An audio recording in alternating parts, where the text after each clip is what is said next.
Okay, so thanks for joining today. I have a talk about security threats for connected embedded devices. And we'll cover some real-world happenings over the past few years and how we can handle those issues. So to start off, I'm sure you're familiar with this happening last year. So basically what happened is that there was a couple of security researchers that presented at Black Hat in July, and they were able to take full control of a car remotely. So they could adjust the speed or brakes or turn the steering wheel. And this should be a reminder that now that we're connecting many of these embedded devices that we are working on, that this can have real physical safety risks. And it's something that we should take into account very soon. Another thing that happened also after this happened, there was no way to fix this. So the only way to remediate this problem was to recall, so to physically bring in 1.4 million cars. And probably not all these cars will make it and get that fix. So I'll go through, so you know this, the result of this. I'll go through also what led to this happening right afterwards, so we can see if what we can learn from it. But first, I'll introduce myself. So my name is Eystein Stenberg. I have a background in cryptography. In my education, I've been working in systems and security management. Currently work on a project called Mender.io to make an over-the-air update solution that's open source so that people can actually deploy updates easily, because we don't think that's happening in a good way right now. So if you have any questions, we have a booth in the exhibitor hall, or you can ask me afterwards, so obviously. So let's jump into what the Jeep Cherokee environment looks like and what happened here. So there is a Wi-Fi hotspot available in each Jeep Cherokee. It's offered as a service, as a value add to customers, where if you pay $40 a month, then you can use that Wi-Fi to connect your devices, like your tablets, your kids' equipment, to keep them busy. So it was password protected, and it's running on the head unit, or IVI, which is in-vehicle infotainment system. So the first thing that happened was that the password was very easy to guess, because it was based on system time after provisioning, which was basically January 1st, 2013, plus minus 1 minute. So you don't have to guess that many times in order to find the password to any given car. So once you're in the Wi-Fi, if you're near a car, you can get into the Wi-Fi. Once you're in, there was a software vulnerability in the IVI system, the multimedia system. So that means now you have access to the multimedia system. So what can you do with this? So you can control the music, the volume, and also track the GPS coordinates, because this device also has a GPS.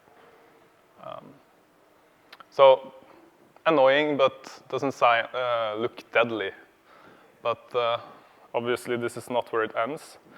So next, they breached the Sprint cellular network, so that now they didn't need this Wi-Fi. They didn't need to be in Wi-Fi range to access the car. They can do it remotely. So they can do it any place in the nation, basically. So now you can track cars also based on their GPS coordinates. So if we look a bit deeper into the car, This is how it looks. So there is, in the IVI system, you have diagnostics information. So for example, if your tire pressure is too low, the car would tell you about this, or if there's a problem with the engine, or the oil pressure, or anything like that, that is given to the IVI system, and you can see an alert about it, so you can take care of it. And so at the bottom here, there's something called a CAN bus, controller area network, and that is basically the heart of the communication between critical systems in the car, like the engine, the brakes, and other critical systems. Between that, you have a chip that can only read from the CAN bus and show that to the user interface. So that looks pretty good because you can't write to the CAN bus. However, you can update that chip with a firmware update. And now you can write to the CAN bus. So the reason for this is that the head unit has an ability to deploy new software to the V80 chip in order to improve it. But this was not checked for authenticity. So basically, you could deploy any kind of software update there, including one that would allow you to write to the CAN bus. So if you put all that together, it will look like this. So they breached the cellular network. They used the vulnerability in the IVI system to deploy a malicious firmware update that allowed them to write to the CAN bus. So obviously, there's quite a few steps involved here, but there are lessons to be learned from each of these. So first of all, the Wi-Fi hotspot was predictable. The password was very easy to guess. And then the IVI system was vulnerable, and it was not updated, so it stayed vulnerable. The firmware update did not have any authenticity checks. That's why you can suddenly write to the CAN bus. And lastly, when the disaster happened, there was no way to fix it because there was no way to update this remotely. So you had to take the car into a dealership in order to fix this. So the point of this talk is that if you cover the basics in security, then you will protect against most attacks. And now that devices are more and more connected and software defined, this is something we have to take into account. So for whatever devices you are working on, I think you should consider which attacks you think you will be vulnerable to, and that way reduce the risk of this happening to your devices. So the rest of the session, I'm going to go through a little bit of soul searching first, I guess, to see what we're trying to do here, what are our goals. Then we'll look at the generic anatomy of an attack. So what are the steps that are carried out, and it's quite consistent. Then we'll look a bit at security strategies, how can we mitigate these issues, and at the end we'll look at patching in particular, and patching in embedded. So to start off, all attacks have some kind of motive. So why would somebody attack your device? That's typically the first thing you would ask. So in the Fiat Chrysler case, it was probably mostly for attention and publicity, but in the real world, you probably are looking at someone trying to make money from it. So in any case, there is some motive in order to attack your device. So that's typically where you start in order to try to avoid it as well.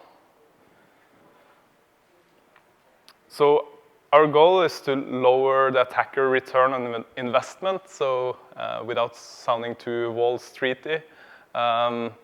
because it's always possible to compromise a device. There's no such thing as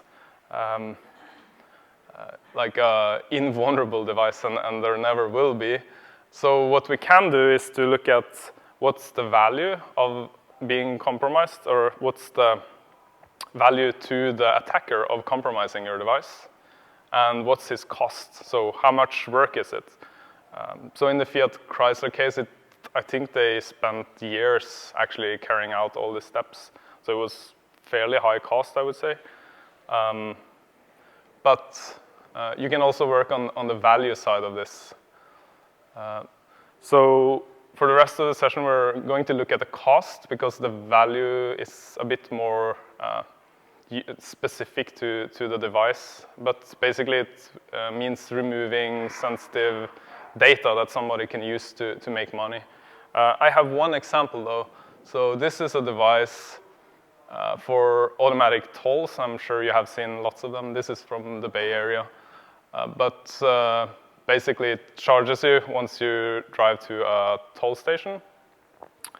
And compromising this has very low value, because you can't get any money out of it. All you can do is to drive a lot through the toll, but not so valuable. So think about also how you can do that, get the value away from the device. The opposite case here is that you would put a credit card inside this device. Now you have a honeypot. And there are a lot of things that we can do here to reduce the motive of getting compromised. So just to go quickly through the anatomy of an attack, I'm sure you guys are familiar with these steps, but it's good to just write them down. And so the first thing that happens is reconnaissance. And the goal here is obviously to discover vulnerabilities. And that's in the Fiat Chrysler case, they were looking at the Wi-Fi passwords, trying to figure out, okay, can we guess it? Then you have the intrusion, again, exploiting a vulnerability. So those are always there.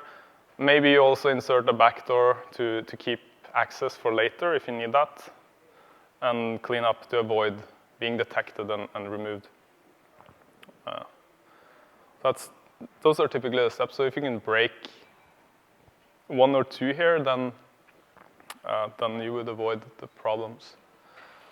So these are typical steps you're taking for reconnaissance and intrusion. So typically you use a port scanner on the internet. That's how they scan masses of IP addresses and figure out, okay, what services are running, what versions.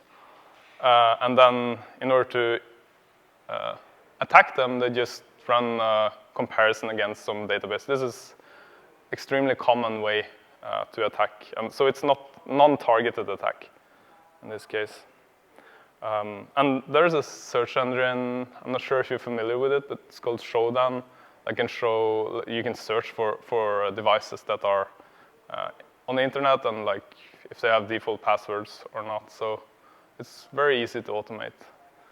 So obvious thing to do is to disable any remote access services that you don't use, because then the port scan wouldn't discover anything, obviously, and there is nothing vulnerable running there.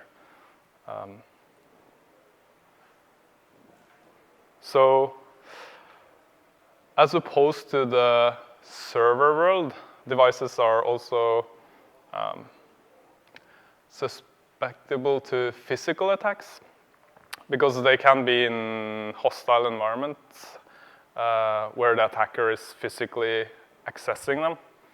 So you should assume that the software or firmware that you're running is going to be analyzed,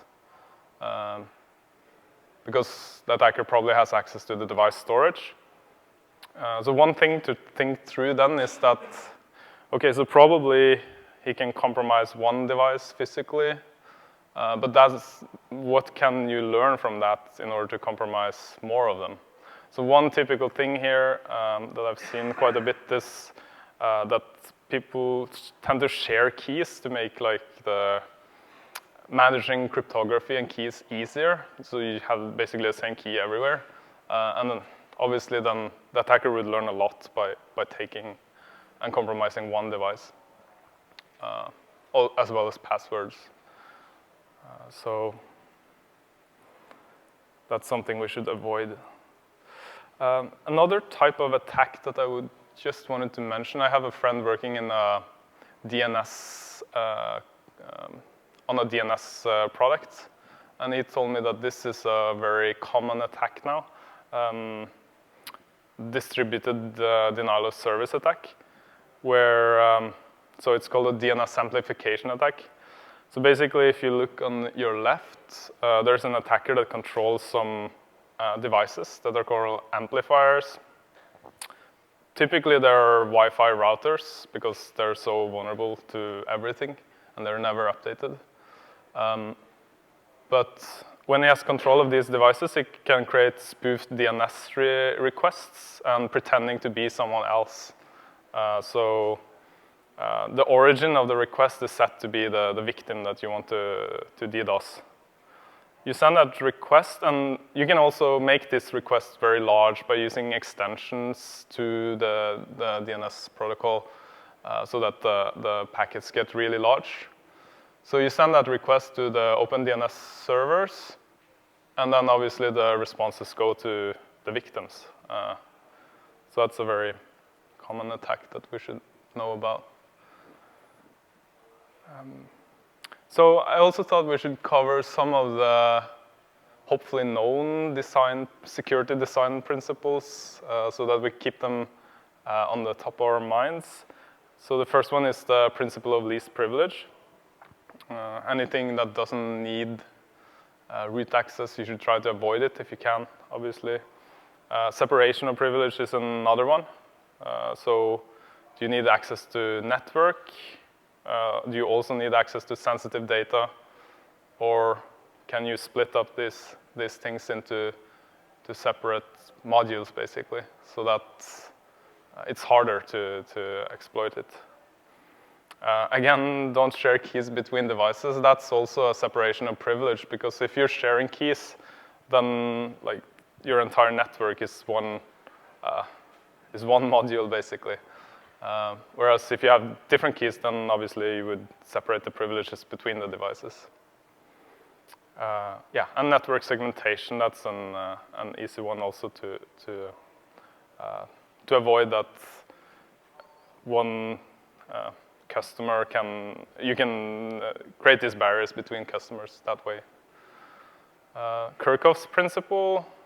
So you should assume that everybody knows what algorithms you're using. It's only the keys that are secret. So relying only on industry standard communication or crypto protocols is one way to follow that principle as well. So we moved on to the patching part of the session. So this is a broad industry research across 50,000 companies about how frequently they patch their infrastructure. So this includes everything, the servers and devices and everything. So what they found was that the average remediation is 110 days from the vulnerability the CVE is published until it's patched. So after the CVE is published, it takes some time until there is an exploit, until the first exploit is done, basically. And that's this curve that you can see. So you can see a trend line here. So for example, after 5 to 10 days, there is less than 10% probability that there is an exploit for this particular vulnerability. After 60 days, there's more than 90% probability. So, and then the patching happens at 110 days. So that leaves a pretty large window to run these exploits.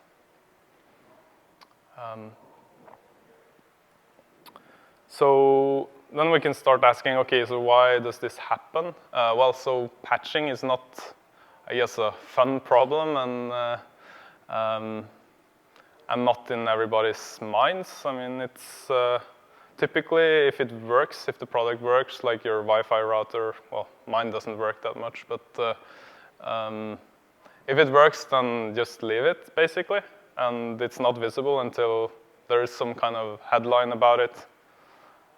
And then it's obviously a costly, risky thing to do, especially if you're dealing with system-level patching and kernels. Maybe you don't have a way to do it, so you have to do it manually. Maybe it needs downtime, or maybe it can break your devices. So typically you see that. There's some politics if you have security teams, you might be familiar. But yeah, so you can think about also how often you patch your devices, if you have a process to do it. Typically what we've seen is that it's not the core competence of like companies to develop an updater. We see a lot of people doing it still because they have to, but it's more like this side project that tags along.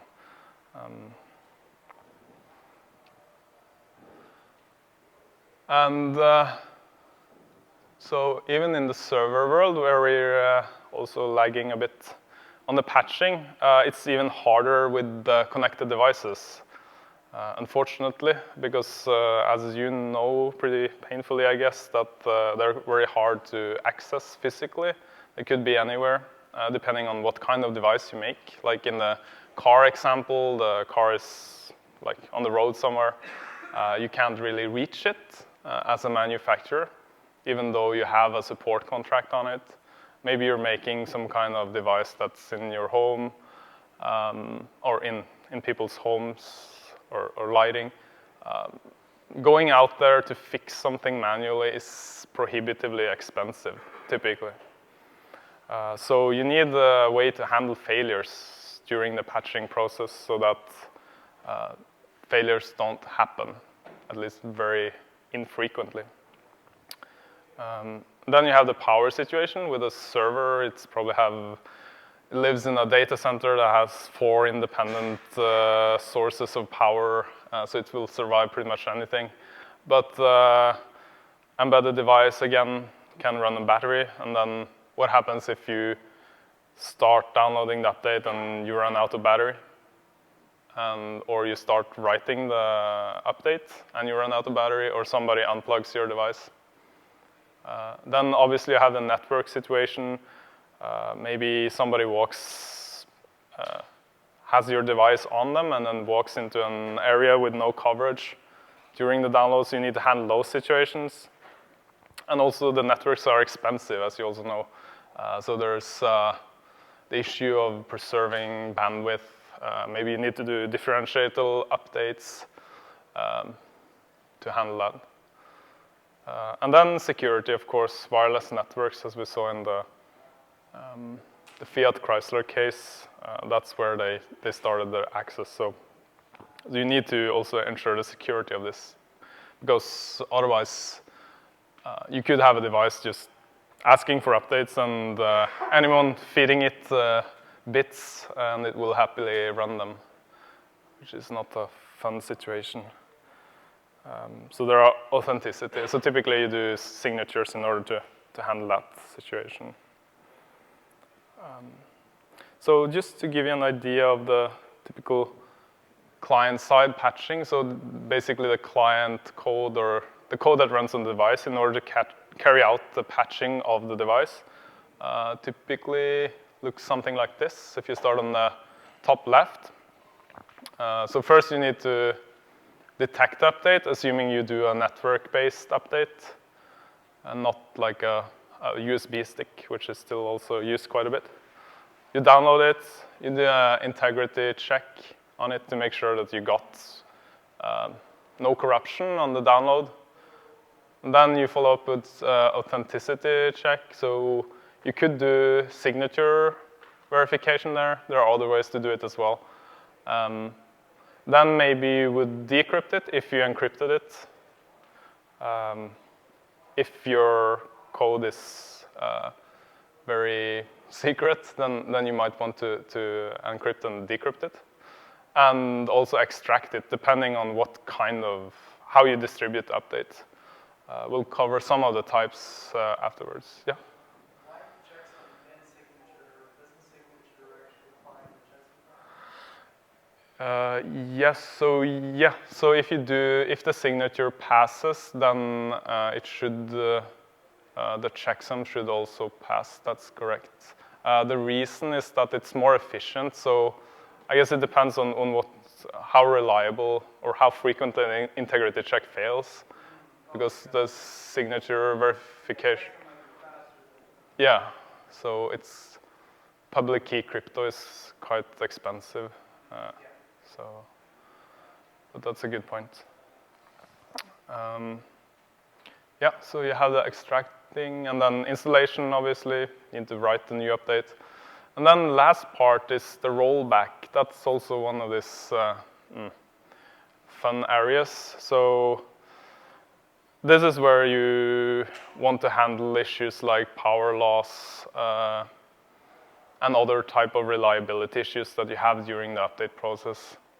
So it's kind of like a catch-all, even though you do integrity checking and you do all these things, things could happen during the installation as well, and you want to avoid bricking these devices.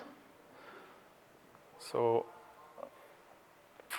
there are many different ways of doing the update. I've talked to more than 50, maybe 100 now, embedded engineers about, okay, how do you do updates? A lot of them have their homegrown solution, and there are different ways. I think the most popular one is a tar-gset approach, that you basically just tar up some binaries and you transfer them and you unpack them. So I tried to compare these across some criteria here, so you can have an idea. So full image updates are fairly popular. You obviously have large downloads and a long installation time. So you can address that with binary diffs if you're doing more advanced approaches. And also, if you have this AB partition setup, you don't have to have a downtime during the installation, because you can run the installation in user space of the active partition before rebooting. So you would need, for the full image update, you would need to design the bootloader to handle it, and also the partition layout needs to be set up so you have dual partitions in order to have rollback support. Then you have package managers. Typically, rollback is pretty hard there, because a package could depend on other packages, and if it's partially installed, what do you do? How do you get back to consistently to the previous state? And then the tar-gset approach has the same kind of problems. A newer one is Docker containers. That has many benefits. So you need kernel support for it as well, and some tools on the device in order to use them. And you might also, depending on how you develop your application, it might also impact your development environments and that as well. Okay, so how do we avoid bricking? So we covered integrity checking. So I don't know if you know that QA guy on the right there that thinks everything can go well, what can go wrong. So we do integrity checking. Very easy to implement. Do some kind of checksum on the artifact before you install it. Rollback support should be a requirement, I think, at least, to handle power loss, because you can't handle that even though you have the checksums in place. There are other things that can go wrong than the download. Again, it can be hard to implement, so depending on what type of update you have and how much you want rollback, you might use a different type of update. For example, image updates, you can do this pretty reliably. The last one is phased rollout. It comes by many names, but I think everybody does this to some extent. So basically what it means is that you basically don't deploy the update to everything at once. You start out with some test devices, and then you increase the scope of the update. And there are various ways to do this, various levels of sophistication. So the most basic way is that you have a test device and you install the update and you let it run there for a while and make sure that it works. And most people do that. But there are more advanced ways to do it. Like you could do 1%, 10%, 25% automatically across the environment. Or if you have a customer that likes to have bugs and new software, you could start off with that customer, for example. And it's used by large infrastructures in the server world, like like Facebook, Google, all this Netflix, all these newer companies, they use that when they roll out new features. They always have some small 1%, and then they measure the impact of that across the entire fleet, and then they gradually increase it in order to make sure that it doesn't end in a catastrophe, basically.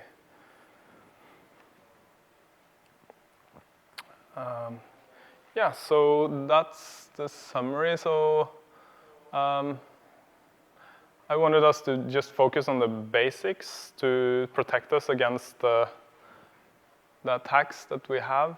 By segmenting the network, that's one approach. Disabling remote access services that you can disable. Don't share keys, that's a pretty frequent one. Patch security vulnerabilities. And the Center of Internet Security, which has this CIS benchmarks, if you're familiar with them, they say that 80 to 90% of the security breaches can be prevented. So it's clearly possible to do it as long as we can do these basic things. So this is my last slide, and as you can see, there are many ways in, but let's at least take care of the obvious problems first. So that's it. So any more questions?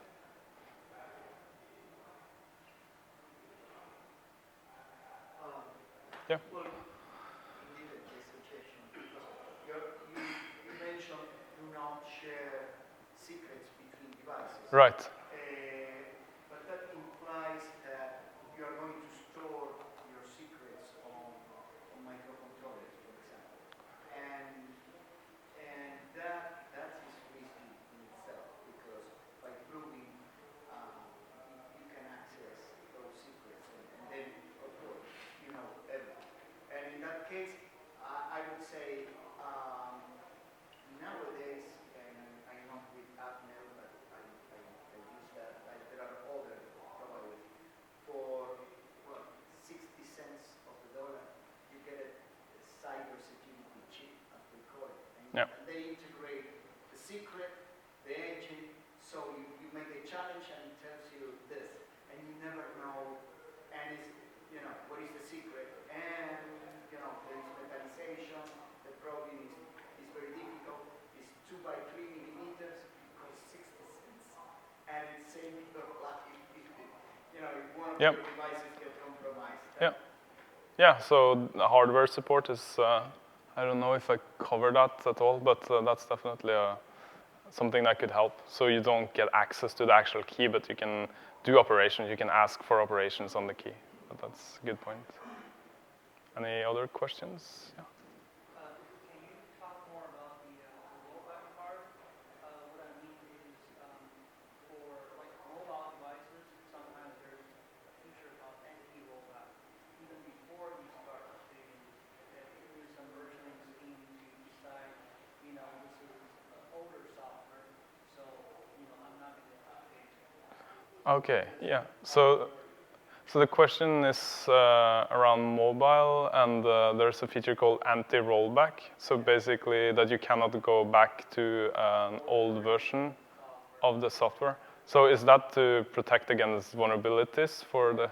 Okay, I'm not aware of that feature. I'm sorry, but yeah, I'll. Okay.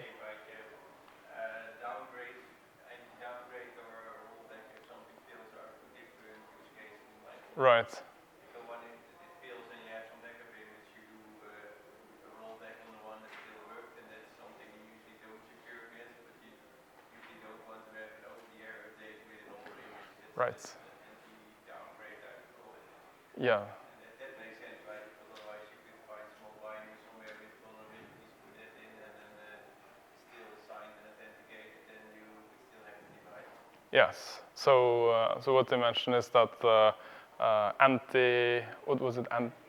anti-rollback and rollback are two different use cases. So the rollback I covered here is for reliability in case the update fails, but anti-rollback is to avoid an attacker to update to an old version. So basically, if your software updater requests an update, and the attacker can feed version 0.5 when you are on version 1, and he knows that there is a vulnerability in version 0.5. That's the anti-rollback use case. There's a framework called the Update Framework. I'm not sure if you heard about it, but that's trying to cover that use case, that it's impossible to give an older version. And I also think the Debian package manager and most of the modern ones are covering this use case as well. So, said Docker container. I don't know what that is. Okay, so Docker is more like it's a process that runs inside. It's like a lightweight virtual machine, basically. So it's not able to. It's an isolated process in some sense. So you can think of it like a virtual machine that you can run several of on your device, but it's more lightweight, so it's more applicable to embedded devices than virtual machines. Obviously, are a bit too heavy. So the idea there is that you would have version 1 of the VM, and then you can download version 2 and start it up, and then take down version 1. So that. I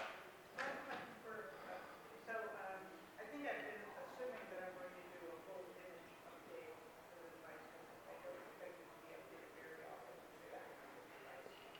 But I love the idea of just updating package.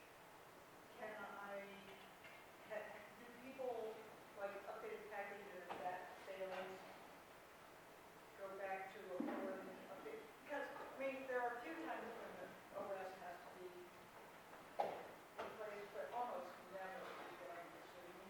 Right. So the question is on full image updates.